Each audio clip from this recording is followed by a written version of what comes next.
hablar de algo muy importante. Escribo mi historia. Tú escribes tu historia. Tú escribes tu historia. ¿Lo sabías? ¿Sabías que estás escribiendo una historia? ¿O no? Dice que cuando nosotros llegamos a la presencia de Dios, se abrirá un libro y dirá todas las cosas que hemos hecho. Hay veces que no queremos, que vamos a decir algunas partes, pasa esa hoja. No, dice que todo lo que nosotros hayamos hecho está escrito en un libro. Y pienso que yo escribo mi historia y tú escribes tu historia. Y yo muchas veces oí decir, será porque tengo muchos años en el Señor, pero a lo mejor tú también, he oído decir, bueno, que si Dios tiene un plan para mi vida, Él se va a arreglar en que el plan se cumpla. ¿Has oído decir eso? Pero ¿sabes algo? Que aunque Dios tenga un plan para tu vida, tú eres parte importante para que ese plan se cumpla. Tus decisiones de hoy van a marcar el caminar y el andar en tu vida. Entonces, ¿estamos centrados? Yo escribo mi historia. No le puedo echar la culpa ni a mi marido, ni a mis hijos, ni a mis padres, que por lo general tienen la culpa todos. Yo escribo mi historia. Llega un punto en el cual creo que todos los que estamos aquí, a lo mejor los más pequeñitos, pero todos somos conscientes de que nosotros escribimos nuestra historia. Y hoy quiero que hablemos de dos hombres llamados por Dios con historias las cuales tienen puntos muy similares, ¿no? No sé si lo tengo ahí. Uno de ellos es Sansón y luego vamos a leer el otro hombre. A ver, vamos a ir a Jueces. Abra su Biblia en Jueces. No vamos a leer toda la historia hoy, pero la lees tú cortita en la casa. Y yo puse algunas cosas en otro color como para resaltar aquí lo que vamos a leer. ¿Ya estamos? Jueces 13. Dice así, y había un hombre de Sora, de la tribu de Dan, el cual se llamaba Manoa, y su mujer era estéril y nunca había tenido hijos. A esta mujer apareció el ángel de Jehová y le dijo, he aquí que tú eres estéril y nunca has tenido hijos, pero concebirás y darás a luz un hijo.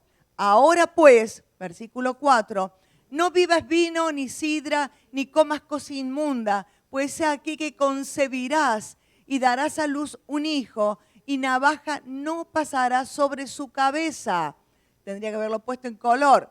Navaja no pasará sobre su cabeza, porque el niño será nazareo, y él comenzará a salvar a Israel de la mano de los filisteos. El 24 del mismo capítulo dice, y la mujer dio a luz un hijo y le puso por nombre Sansón. Y el niño creció y Jehová lo bendijo y el espíritu de Jehová comenzó a manifestarse en él en los campamentos de Dan, entre Sora y Estaol. Luego vamos a leer de Juan el Bautista. Estos son los dos hombres que hoy vamos a hablar. Juan el Bautista. Y nos vamos a Lucas, Lucas 1. Hubo en los días de Herodes, rey de Judea, un sacerdote llamado Zacarías, de la clase de Abías. Su mujer era de las hijas de Aarón y se llamaba Elisabet. Ambos eran justos delante de Dios y andaban irreprensibles en todos los mandamientos y ordenanzas del Señor. Era muy buena gente, era buena gente y estaban delante de Dios en santidad. Pero no tenían hijos porque Isabel era estéril y ambos eran de edad avanzada, eran viejitos. Pero el ángel le dijo, Zacarías, no temas porque tu oración ha sido oída y tu mujer Elisabet te dará a luz un hijo y llamarás su nombre Juan. Y tendrás gozo y alegría y muchos se regocijarán de su nacimiento. El 15 dice, porque será grande delante de Dios, no beberá vino ni sidra, y será lleno del Espíritu Santo, aún desde el vientre de la madre. Y hará que muchos de los hijos de Israel se conviertan al Señor, Dios de ellos. E irá delante de él con el espíritu y el poder de Elías, para hacer volver los corazones de los padres a los hijos, de los rebeldes a la prudencia de los justos, para preparar al Señor un pueblo bien dispuesto. Muy bien. Tenemos, ¿no es cierto?, dos historias, Sansón y Juan el Bautista. Situaciones muy similares. Encontramos situaciones muy similares entre los dos. En el tiempo que ellos vivieron, eran tiempos de crisis espiritual, social, política, eran situaciones muy complicadas. Y ambos tenían una situación en común. Sus madres eran estériles. La esterilidad en aquel tiempo era una desgracia, una maldición. Pero Dios la transformó en bendición y esas madres concibieron de una forma milagrosa. Es decir, que Dios hizo un milagro, cambió la esterilidad y pudieron tener un hijo. Y fueron anunciados ambos en forma especial. ¿Sí? ¿Se acuerdan o ya no se acuerdan de lo que leímos? Ambos por el ángel del Señor y quizás Juan por el ángel Gabriel, pero ambos fueron anunciados en una forma especial y ambos tuvieron bendiciones especiales. Tal es así que ellos tenían de Dios, dice, la bendición de Dios estaba sobre sus vidas. Y cada uno de ellos había sido encomendado para una misión especial. Una misión que venía de parte de Dios definida. ¿Se acuerdan cuál era la de Sansón? ¿Se acuerdan? Comenzaría a salvar a Israel de los filisteos. Y Juan el Bautista iba a preparar el camino del Señor. Iba a decirles que se arrepientan de sus pecados. Ninguno de los dos tenía una tarea fácil. ¿Por qué? Porque los filisteos estaban dominando allí Israel. Y ambos eran nazareos. Nazareos, no nazareno como el Señor Jesús. Nazareos era aquel que era apartado para Dios, separado. Por eso le dice que ellos no podían beber vino ni sidra porque ellos tenían que embriagarse del Espíritu Santo, no del alcohol. También otra de las cosas que le dice que no podía cortarse el pelo, porque era una de las características de los nazareos, era algo que Dios lo había determinado. Y también que ellos no podían tocar muertos, no podían tocar, aunque sean familiares, no podían hacerlo. Eso era lo que Dios le pedía a los que eran nazareos. Y ambos fueron apartados por Dios para poder ser nazareos. Y nosotros vemos que había dos vidas con propósito, con una misión de Dios.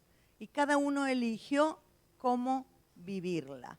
Por eso el título de esto es que escribo mi historia. Yo escribo mi historia. No vamos a poder leer los 4 capítulos de Jueces de Sansón, pero tú llegas y lo lees en tu casa. Y hay cosas tan interesantes cuando leemos el libro de Jueces, en donde está la historia de este hombre, de Sansón. Todos creo que los niños conocen, era aquel hombre de hazaña, de poder, que hacía cosas grandiosas porque Dios lo había capacitado en una forma sobrenatural, con una fuerza sobrenatural para poder pelear contra un pueblo enemigo que lo estaba destruyendo. No te duermas, despiértate tú que duermas y te alumbrará Cristo. ¿No?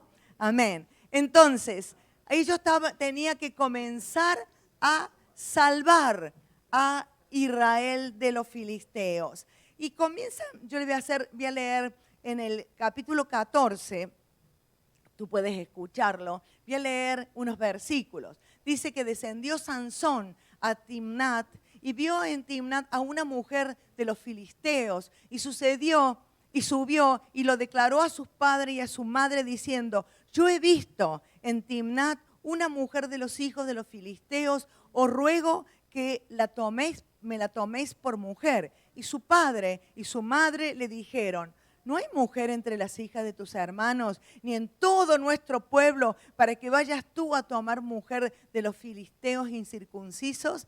Y Sansón respondió a su padre: tómame esta por mujer, porque ella me agrada. Así comienza esta historia de este joven que se enamoró, por así decir, de una mujer equivocada o de una persona equivocada. Él tenía que liberar al pueblo de los filisteos y se enamoró de una filistea.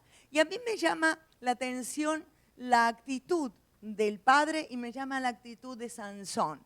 Sansón actúa en una forma, ambos sabían que iba contra la ley de Dios, ambos sabían que casarse con una persona del otro pueblo era una maldición para su familia. Y sin embargo, vemos en Sansón una actitud como caprichosa, sabiendo que quería hacer lo que se le daba la gana, más allá de lo que Dios determinaba. Y no solamente eso, sino que no escuchó el consejo de sus padres. Y me llama la atención la actitud de los padres, que cedieron a lo que Sansón quiso y concedieron lo que el niño quería. Y este capítulo 14, vemos que si lo leemos, aparece como este joven que se lleva por delante la vida, ¿no? Un joven en donde el Espíritu del Señor había venido sobre él, que le daba una fuerza especial y él sentía que él podía hacer lo que quería. Metía la pata a cada rato. Y nosotros podemos ver que a veces Dios, hasta aún en sus metidas de pata, las usaba para cumplir su plan. Y si nosotros seguimos leyendo en el versículo 10, si quieres apuntarlo, luego lo lees, a mí me llama mucho la atención lo que dice este versículo. Él al final se casa con la muchacha. Entonces dice que hizo allí banquete porque así solían hacer los jóvenes. Me llama la atención que a él le gustaba o seguía la moda de ese tiempo. No era la costumbre de Israel, sino la costumbre que tenían los filisteos y todos. Y es como que hay detalles que tiene la palabra que marcan muy importantes situaciones y actitudes de aquellos que vivieron. Dice que así solían hacer los jóvenes. Entonces él hizo un banquete tal cual. Es decir, que él iba en la corriente de la moda. Yo pienso que, este es un pensamiento mío, que me parece que a Sansón le gustaba mucho las mujeres, me da la sensación. O que se sentía muy guapo, que se sentía muy fuerte, que a lo mejor, algunos que dicen que era bajito y no insignificante, nada más que era la fuerza, no tengo ni idea porque no estuve con él personalmente, pero me imagino que él se debe haber sentido guapo, le gustaba el sexo opuesto y jugó con esa debilidad. Y dice en el 14:17, él hizo el banquete, hizo la fiesta como hacían todos y dijo: voy a traer un enigma, una adivinanza. A ver, y puso una adivinanza. Y resulta que la adivinanza, llegaron los días de cumplida la fiesta y los invitados, que eran todos filisteos, no supieron la adivinanza. Y miren lo que pasa. En el 17 dice que ella, la esposa nueva, lloró en presencia de él, y suena como tierna la imagen. Fíjate qué tierna, que lloró en presencia de él los 7 días que ellos tuvieron el banquete. 7 días llorando, pobre chica, es como que es tierna. Mas al 7º día, él se lo declaró porque le presionaba y ella le declaró. Y ella lo declaró a los hijos de su pueblo. Y yo puse en rojo allí porque esta frase, ella le presionaba, es una frase que aparece en la vida de Sansón, ¿no? A mí lo que me impacta es que Sansón se dejó presionar por el enemigo. Lógico, para él el problema eran quizás las mujeres. Para ti o para mí puede ser otro problema, la debilidad. El enemigo siempre va a presionar en el lugar de la debilidad. Si tú no tienes problema con mujeres o con hombres, porque eres de un solo hombre o de una sola mujer, no te va a presionar por ese lado. Encontrará o sabrá tu debilidad. Pero a mí lo que me impacta, que los 7 días, un día llorando, presionando, 2 días, 3 días, bueno, ya chiquilla, termínala de una vez por todas. Pero no, los 7 días hasta que él le confesó lo que era. Yo me lo imagino que si Sansón hubiera sido de esta época, estaría en todas las redes sociales, en el TikTok, ¿no? En el Instagram, estaría en todas. Y todos, a ver cuántos me gustan, a ver si soy una figura pública, a ver si estaba en todo esto. Y a mí lo que también me impacta es que Dios no va en contra ni le sale al encuentro. Él sabía y la presencia de Dios estaba sobre él. Mira, llegó a tal punto de que él, sabiendo que no podía tocar animales muertos, él toca un animal y dice en el 15:15, luego tú lo lees, dice, hallando una quijada de asno fresca, aún extendió. Es decir, que estaba el animal todavía allí, muerto, pero estaba, y dice que con eso él mató a 1000 filisteos. ¡Oh, qué grande! Cumplió una parte del trabajo que Dios le había encomendado, pero saltando totalmente o tomando a la ligera las cosas de Dios. ¿Sabe lo que hizo? Tienes que leerlo, porque después de haber matado a los 1000, los mató, se sentó a llorar y ahora estoy muerto de sed. Tengo una sed, quiero algo. Como un niño caprichoso, ¿no? Y ahora tengo sed y si no tomo algo me muero. Y yo digo, bueno, si yo hubiera sido el Señor. Pero el Señor, con su amor, luego en el 16:1 dice que vio una mujer ramera y se fue con ella. Por eso pensé yo que él tenía una debilidad con las mujeres. A lo mejor lo estoy convenciendo a ustedes también, pero yo no quiero convencer a nadie de esto, ¿no? Y luego, él jugó tanto con el fuego que a veces el fuego no perdona. Y en el capítulo 16 mismo, en el versículo 4, ahí nuestro corazón comienza a destruirse. Dice que después de esto aconteció que se enamoró de una mujer en el valle de Sorek, la cual se llamaba Dalila. Y Sansón siguió con sus juegos de mentiras. Siempre trataba de salir de las situaciones mintiendo. Ahí encontramos otra debilidad de él. No solamente se dejaba presionar, sino que él también trataba de salir de las situaciones diciendo una cosa y otra. Y mintió una vez y otra vez, ¿no? Y hay algo que dice el autor de Hebreos. Dice, pero el alimento sólido es para los que han alcanzado madurez, para los que por el uso tienen los sentidos ejercitados en el discernimiento del bien y del mal. Te daría la sensación que la madurez nos ayuda a tomar buenas decisiones. Por eso como padres tenemos que estar al lado de nuestros hijos para guardarlos, para cuidarlo y protegerlo por su inocencia, por su falta de conocimiento. Pero a medida que crecemos, no solamente tenemos que crecer en ancho o en alto, en años, sino también en madurez. Y dice algo que nos destroza el corazón. Dice que aconteció, ahora ella se casó con Dalila, y aconteció que presionándole ella cada día con sus palabras e importunándole. Y yo me detengo ahí y pienso, ¿cuántas veces el enemigo nos importuna en nuestra mente? Estamos estudiando los viernes, ¿no? ¿Cuántas veces el enemigo viene a nuestra mente una y otra vez, presionando e importunándonos con algo, en lo cual no tenemos que meternos? Pero allí dice que esta mujer lo presionaba y lo importunaba, es decir, que era algo que lo hastiaba. Fíjate lo que dice, y su alma fue reducida a mortal angustia. El viernes veíamos un poco, ¿no?, del alma. Dice que su alma quedó muerta. ¿Cómo quedó muerta su alma? Por la presión que ejerció, de tal manera lo que él estaba fuera de orden. Y descubrió pues todo su corazón, le descubrió al enemigo. Al enemigo le dijo cuál era el motivo. Y le dijo, nunca mi cabeza llegó navaja. Yo era o soy nazareo, porque soy un nazareo de Dios desde el vientre de mi madre. Qué tremenda la declaración que le hizo. Y una vez se puede decir, ¿tan torpe puede ser?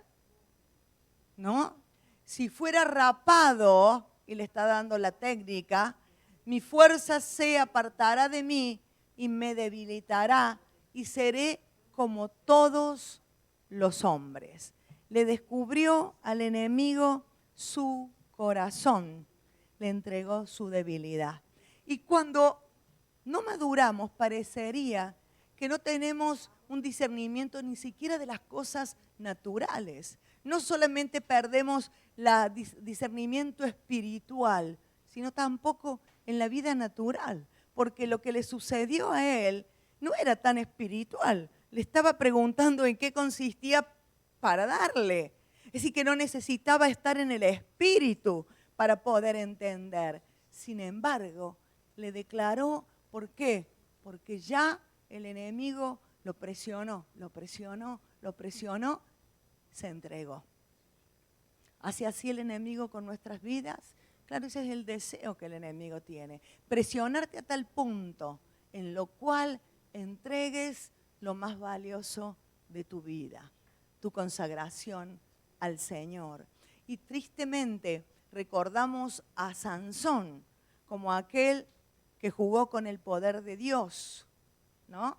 Gastó sus fuerzas en bromas y en salir de los apuros. Salía de los apuros enseguida porque allí estaba. Hizo amistad con el mundo y eso lo hizo confiar en personas equivocadas. La presión del mundo era superior a su fidelidad con Dios. La sensualidad lo controló. Quebrantó las leyes de Dios. Utilizó neciamente los dones y las habilidades de sus deleites, pero no para el pueblo. No tuvo convicciones firmes. Quiero que te quedes con esto. No tuvo convicciones firmes. Si te acuerdas, solamente eso es importante. No tuvo convicción. La convicción es lo que nos para en el lugar correcto. Y aprendemos, ¿no es cierto?, que la gran fuerza tenía en un aspecto de la vida, no compensó con las debilidades que tuvo en otro aspecto. Y también aprendemos que la presencia de Dios no aplasta la voluntad de la persona. Es decir, que la presencia de Dios en mi vida, en tu vida, no va a dejar que tú hagas solamente lo que Él te dice, tu voluntad sigue firme. Por eso estamos hablando el viernes de que mi voluntad es tan importante sobre lo que entra en mi mente. Qué importante que mi voluntad ponga freno a aquellas cosas que entran en mi interior, ¿verdad? Ahora pasamos a Juan. Vamos a verlo a Juan, a ver. Está Juan, este hombre que también había tenido una misión, que en Lucas habíamos leído que él iba a hacer que muchos de los hijos de Israel se conviertan al Señor y que iba a ir en el poder del Espíritu y que iba a preparar el camino para el Señor. Y dice así en Lucas 3, y siendo sumo sacerdote Anás y Caifás, vino palabra de Dios a Juan, hijo de Zacarías, en el desierto. Lo que tenemos que entender que vino la palabra de Dios a Juan y estaba en el desierto. Yo lo que quiero decir que muchas veces lo que Dios pide no parecía que tanto a uno como a otro Eran cosas bien firmes y importantes. Y dice que fue por toda la región contigua al Jordán, predicando el bautismo de arrepentimiento para perdón de pecados. No era un mensaje muy como motivador, ¿no? Era algo que él tenía que predicar. Y decía a las multitudes, dice el 7, que salían para ser bautizadas por él: oh generación de víboras, ¿quién nos enseñó a huir de la ira venidera? Haced pues frutos dignos de arrepentimiento y no comencéis a decir dentro de vosotros: tenemos a Abraham por padre, porque os digo que Dios puede levantar hijos de Abraham aún de estas piedras. Y ya también el hacha está puesta en la raíz de los árboles. Por tanto, todo árbol que no da fruto se corta y se echa al fuego. No era un mensaje así como muy alentador el que daba, pero era un mensaje que Dios le había dado. Y la gente le preguntaba diciendo: entonces, ¿qué haremos? Y respondiendo les dijo: el que tiene 2 túnicas, dé al que no tiene, y el que tiene que comer, haga lo mismo. Vinieron también los publicanos. ¿Se acuerdan quién eran los publicanos? Aquellos que le cobraban los impuestos al pueblo judío, pero para Roma, eran judíos y le cobraban para Roma, como era Mateo. ¿Se acuerdan? Para ser bautizados, y le dijeron: maestro, ¿qué haremos? Él le dijo: no exijas más de lo que está ordenado. También le preguntaron unos soldados. Los soldados eran del imperio romano. ¿Y nosotros qué haremos? Le dijo: no hagáis extorsión a nadie, ni calumniéis, y contentaos con vuestro salario. ¿Qué vemos en Juan? Tomó en serio su llamado, ¿verdad? Él puso sus fuerzas. No me imagino que debe haber sido, si nosotros con calor andamos todos medio desinflados. Él estaba en el desierto y él estaba allí predicando y hablando lo que el Señor había puesto en su corazón. Su pasión era Dios y obedeció a Dios. Era un hombre de convicciones, ¿no? Tuvo en el mundo, pero no hizo amistad con el mundo, y conocido por su estilo de vida. Fíjate qué interesante, no se dejó presionar por nadie. Dice que vinieron multitudes, que vino la gente y le preguntaba qué hacer. Tiene que haber sido una buena oportunidad para que él tenga sus contactos y haga cosas. Me podrían hasta construir una casita con aire acondicionado aquí en el desierto, ponerme un laguito artificial. Estoy muerto de calor todo el día aquí jugando al vóley, ¿no? Sin embargo, tuvo oportunidades, pero no se dejó presionar. Vinieron los publicanos y tampoco movió su mensaje. Vinieron los soldados. Qué buena oportunidad para estar allí y ponernos de acuerdo con Roma. Sin embargo, nosotros vemos que él no hizo concesiones. No cambió para nada su mensaje. Su mensaje era uno y él no cambió el mensaje. Fíjate lo que le pasó. Él habló al rey Herodes. El rey Herodes era un rey loco que tenía allí en Israel, un rey loco. Y este rey dice así en Marcos 6, porque el mismo Herodes había enviado y prendido a Juan y le había encadenado en la cárcel por causa de Herodías, mujer de Felipe su hermano, pues le había tomado por mujer, porque Juan decía a Herodes: no te es lícito tener la mujer de tu hermano. Era audaz como él solo, ¿no? Pero Herodías le acechaba y deseaba matarle y no podía, porque Herodes temía a Juan, este rey locazo, totalmente diabólico. Él temía a Juan, sabiendo que era un varón justo y santo. Esto era lo que hablaban de él. Esto es lo que la gente decía de Juan. Y le guardaba a salvo, y oyéndole se quedaba muy perplejo porque le escuchaba de buena gana. Cuando yo pienso en este hombre, en este Juan, que vio descender también allí el Espíritu Santo cuando llegó el Señor. Yo me imagino que estas multitudes, no dice qué cantidad de gente lo seguía, pero sí tenía discípulos Juan. Cuando viene el Señor, Él dice, es necesario que yo mengüe para que Él crezca.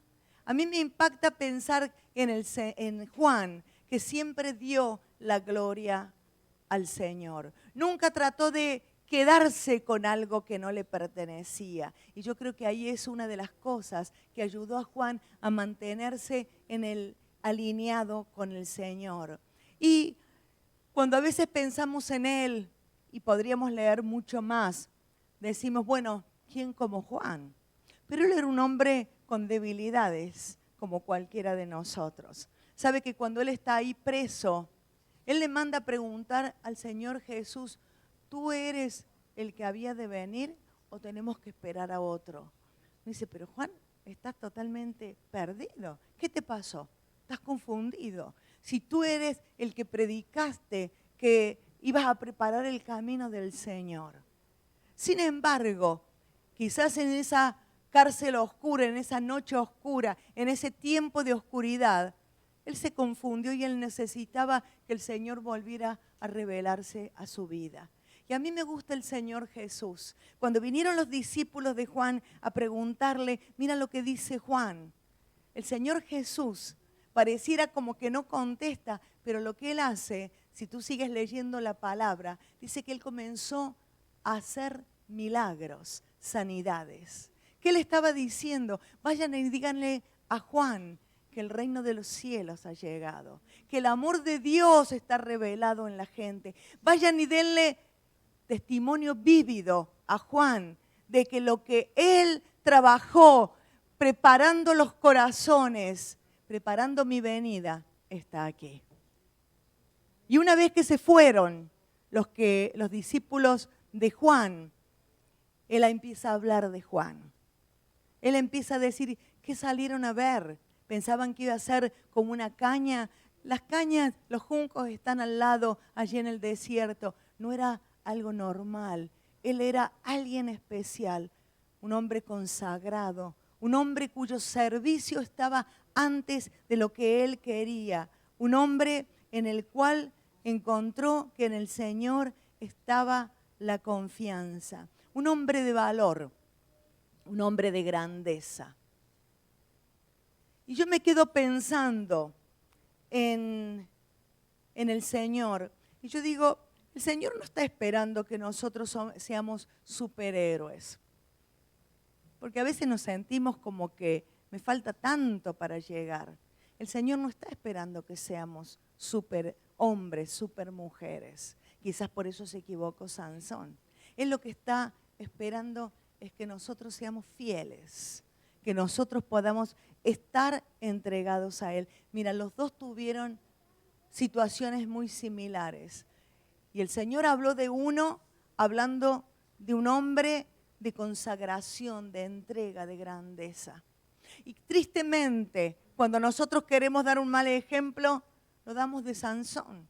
Es cierto, puede ser que luego por su fe murieron un montón de filisteos, pero su vida, su historia quedó escrita. Su historia quedó escrita. Nuestra historia queda escrita por lo que nosotros hacemos o no hacemos. Fíjate que cuando el Señor comenzó a hablar a los discípulos, Él dijo, dichosos, bienaventurados, felices. Y yo creo que es el grito de la humanidad, ser felices. Y a veces nosotros también, es que quiero ser feliz. ¿Y sabe qué es lo que da la felicidad? Yo creo que Sansón, con todas las salidas que tenía nocturnas y diurnas, no pudo haber dicho, soy bienaventurado y dichoso. En cambio, Juan el Bautista en el desierto, él pudo decir, soy bienaventurado, soy dichoso. ¿Sabes por qué? Porque la felicidad no está en las situaciones externas que vivo, en los sentimientos del momento, sino está en el grado en el cual yo me entrego al Señor. Si yo me entrego un poquito hoy y mañana vuelvo, no soy feliz nunca. Si yo estoy decidido a hacer algo, pero dentro de un rato salgo y me encuentro con los amigos y hago otra cosa. No soy feliz nunca. La felicidad que habla el Señor en ese sermón del monte está hablando del grado de entrega que nosotros tenemos. Y cuando nosotros pensamos, ¿cómo quisiera que Jesús hable de mí? ¿Cómo quieres que Jesús hable de ti? No sé qué dijo de Sansón porque no dice la palabra, pero sí sé lo que dijo de Juan. Yo quiero que el Señor hable bien de mí. ¿Cómo quieres que hable el Señor de ti? ¿Bien? ¿De quién depende? ¿Del Señor? Depende de nosotros. Entonces, cuando yo pienso, ¿no? Juan puso su confianza en Dios y eso fue lo que lo determinó. Cuando nosotros ponemos nuestra confianza en el Señor, claro que vamos a tener situaciones que enfrentar, pero qué diferente cuando tu confianza está puesta en el Señor. Y eso es de un día al otro, es una píldora que se compra en una pastilla en la farmacia, eso es una decisión de cada instante. Ponte de pie. ¿Qué quedó en tu cabeza? ¿Qué fue lo que te quedó de lo que hemos hablado? A veces no queda mucho, por eso tratamos de hacer ilustraciones. Pero yo quiero que cierres tus ojos y pienses. Yo escribo mi historia. No es el vivir el día a día y decir, bueno, total, ya, termina el día, bueno, ¿para qué preocuparse? Tú estás escribiendo una historia. Y a veces pensamos que vamos a tener siempre 15 años, ¿no? Y a veces pensamos que no importa lo que haga ahora, total. Sabes que muchas veces lo has oído. Lo que estás viviendo hoy, tengas la edad que tengas, no lo vas a volver a vivir. Tu día marca parte de la historia. Y yo quiero que el Señor hable bien de mí. Yo quiero que el Señor hable bien de mí. Amén. Y quiero que pienses en esto. Y el Señor te está hablando a ti en esta mañana y te está diciendo qué es lo que estás haciendo con tu vida. Gracias porque cada uno de los que estamos en este lugar, desde el menor hasta el mayor, todos hemos sido llamados con un llamamiento especial. Sabes, tú has sido llamado por Dios con algo especial. El Señor te vio cuando eras formado en el vientre de tu madre. Cada uno de los detalles de tu cara, de tu cuerpo, aún de aquellos que no nos gustan, fueron diseñados por el Señor.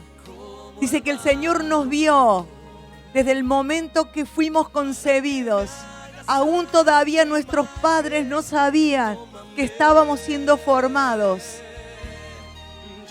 Y el Señor vio nuestras vidas y nos llamó y nos puso nombre.